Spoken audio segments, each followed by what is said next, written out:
The man looked down the hallway. Every door on both sides was shut tight. Suddenly, he heard a noise from the room at the far end. The moment he turned the doorknob, a hand yanked him inside. Before he could react, the figure shoved him hard against the door.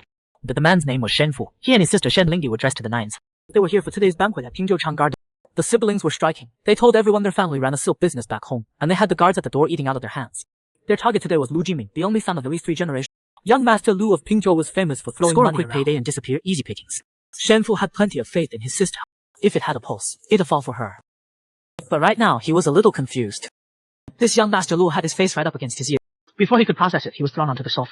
Outside, voices got louder. Shenfu didn't dare make a sound. The voices were getting closer.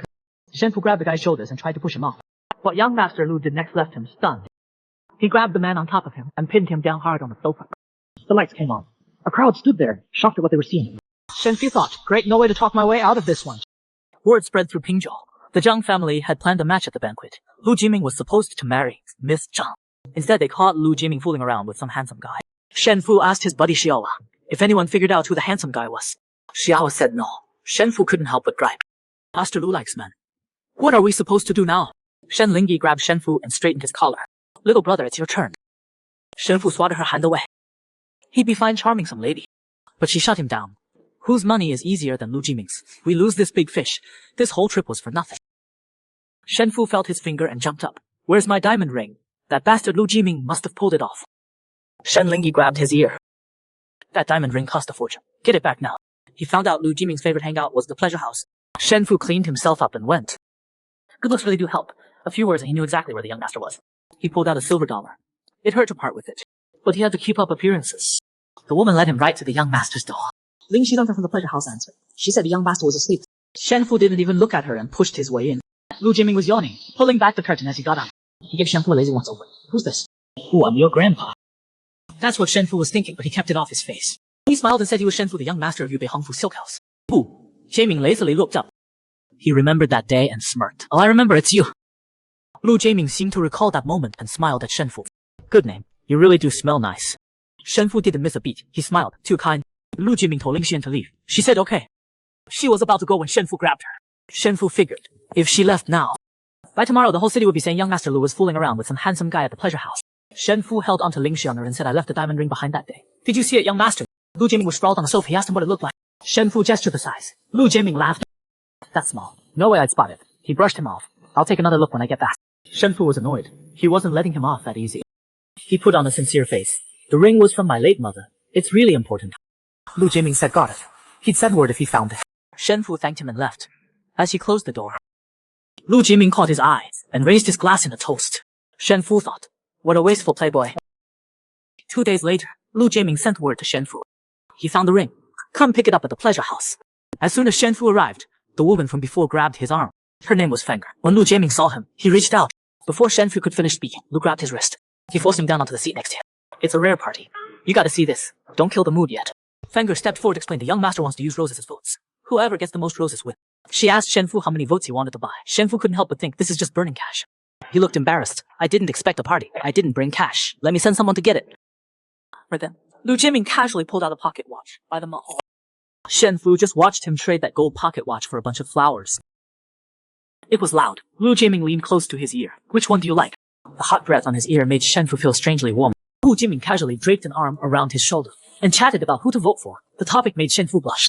Lu Jiming pulled back and leaned against the sofa. He switched topics. You shouldn't wear cologne. Shenfu looked at him, confused. Lu Jiming's eyes were full of amusement. Cologne can't compete with your natural scent. Shenfu scowled and immediately scooted away. In the end, Lu Jiming decided to throw all of Shenfu's roses to Fenger. Fenger won first place. She walked off the stage thrilled. Seeing Shenfu just sitting there quietly, Fenger liked him. She playfully scolded him. Young Master Shen bought quite a few votes too. Shenfu waved his hand and smiled. The young master paid for all of them. I only have one vote to cast. Everyone was confused about that one vote. Then Shenfu reached toward Fenger's hair and pulled a rose out of thin air. Shenfu took Fenger's hand and kissed the back of it. This vote's for you. Icing on the cake. He even shot Lu Jiming a smug smile. Yeah. Casually pulled a ring from his pocket. Shenfu backed down immediately. He let go of Fenger's hand. Then Lu Jiming suddenly stood up and went upstairs without a word. For the ring, Shenfu followed him. Upstairs, Shenfu reached for the ring, but Lu Jiming dodged. Lu Jiming asked him how he planned to fake. Shenfu pretended not to understand. He said he had nothing in that the young master would want. Lu Jiming turned and walked to the sofa. He said he wasn't sincere. Come take it yourself. Shenfu saw him leaning on the sofa with the ring between his teeth. He raised his eyebrow, staring at him like he was waiting to see him stuck. But Shenfu never backed down from a challenge. He just paused for a second, then walked right up and braced his hand on the sofa. Just as he leaned down for the ring, Lu Jiaming slipped it into his mouth and pulled him down by the neck. Shenfu jerked back and stumbled a few steps. Lu Jiaming raised an eyebrow with a smile. The ring was still gleaming between his lips.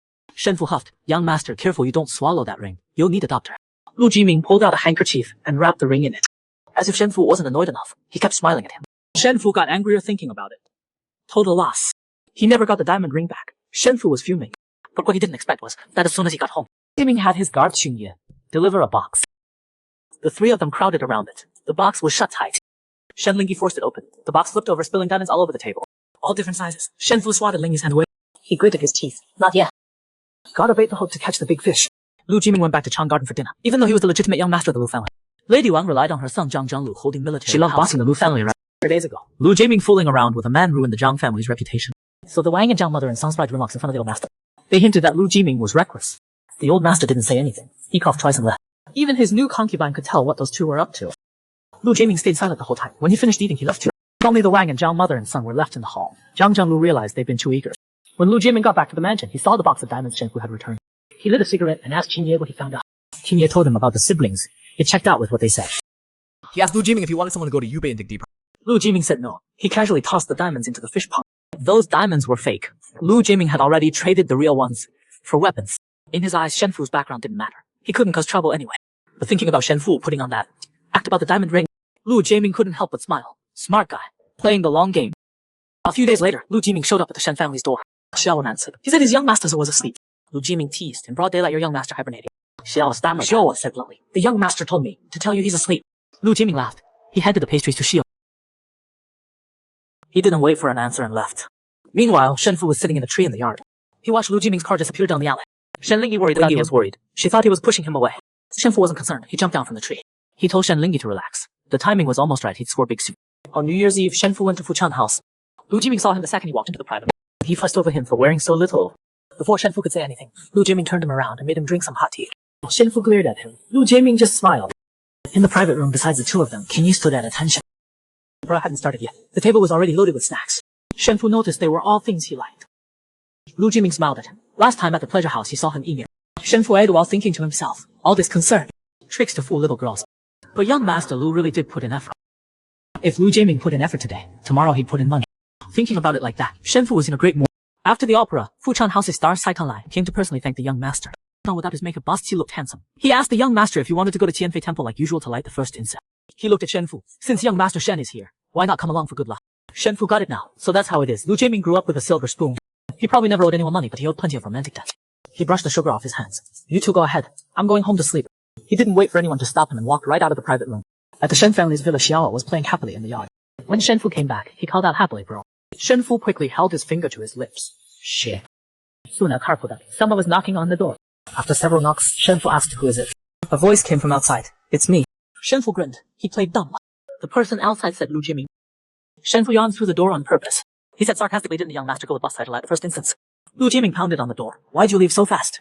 Shenfu brushed him off. He said he was going to sleep. No sound came from outside, but no car either.